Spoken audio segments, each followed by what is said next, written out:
The exhibit we have here is the Testify Americana, Slavery to Today, and it is the Diane and Ellen Page collection.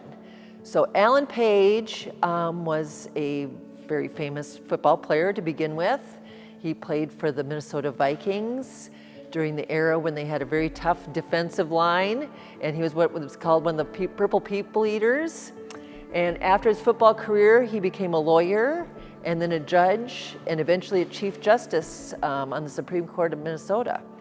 So at some point, he and his wife, Diane, who is now deceased, started collecting items related to Black history. And he kind of tells a story about how it happened. They were showing off their art collection to some friends, and the friend says, well, what is this art collection saying about you and your background, your history, and what is it telling your kids?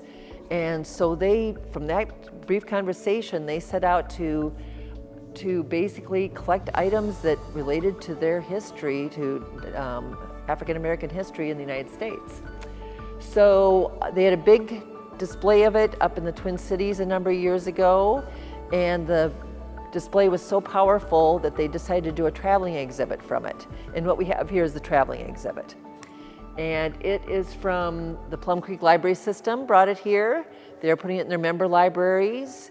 Because our local library doesn't have a lot of space right now, they asked if we would have it here at the Nobles County Heritage Center, and we are pleased to have it.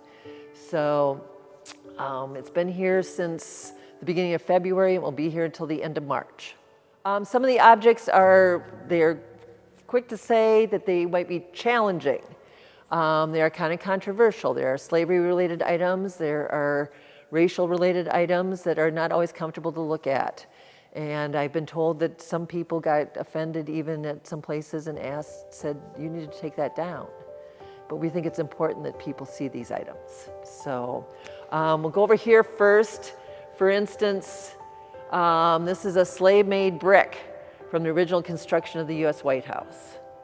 So, and there's a little dialogue about it here. It tells a little bit about it, and people can click on a QR code and get the narrative for it. So instead of having the actual artifacts here, of course, we just have these panels. But it's still very powerful, I think. It would be kind of hard to ship around all those actual artifacts. So it's kind of a neat way of doing it, I think. And here's another, a hoe that was made by enslaved people. I don't know how they know that, but it's from Louisiana in the 1800s.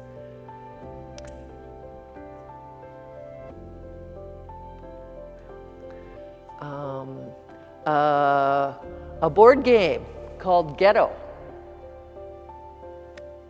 That's from 1969.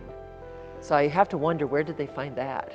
Probably at a flea market someplace or something. I'm sure that the Pages had people looking out for items for them too. And probably one of the most controversial items is this picture, which is titled Alligator Bait. And it's a picture of Black African American babies.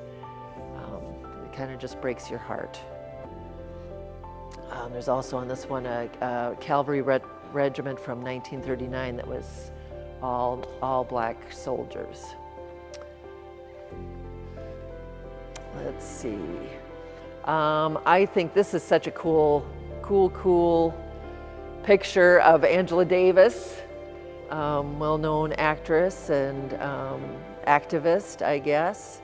And I love the way it's placed in this exhibit. You kind of just see, it's kind of a powerful image, and you see it kind of peeks out from behind the other panels and really sticks out. So here again, some signage that definitely was from the racial times when there was segregation. So this is from a restaurant in Dallas. This is a spring-loaded Jim Crow sign from the 1920s showing the segregation.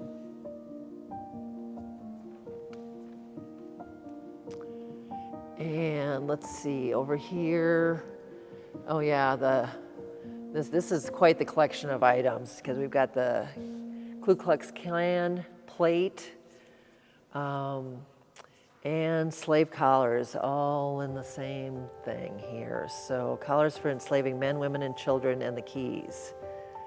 So tough stuff to look at.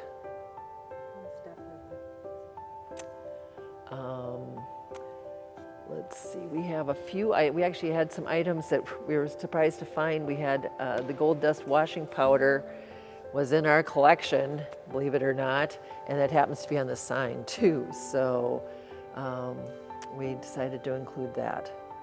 And that's one of the things we are doing with this exhibit is we are supplementing it with some items from our collection that tell the story of Black history in Nobles County. So over here, we can maybe start with the tough stuff that kind of relates to the exhibit. We have some pictures of blackface that happened here in Nobles County. So people, when they were doing plays, they would apply makeup to be stereotypically black, to stereotype, and not in a positive way, the African Americans. And that was a very common practice. We would never show these fake pictures in any other context, but we thought in the context of this exhibit that it was important to do so. We also have some items from the integration of Worthington when the armor plant was built here in the 1960s. A number of black families came here to work at the plant, and Worthington was actually featured in Ebony and Jet magazines. And so we decided to include those things, and the stories are very interesting about the proactive approach that the community took here to kind of not let racial tensions happen in this community. So just an interesting take on it, I think. And then later, of course, now we're a much more integrated community than we ever were back then. So it's kind of interesting, I think, to compare then and now a little bit.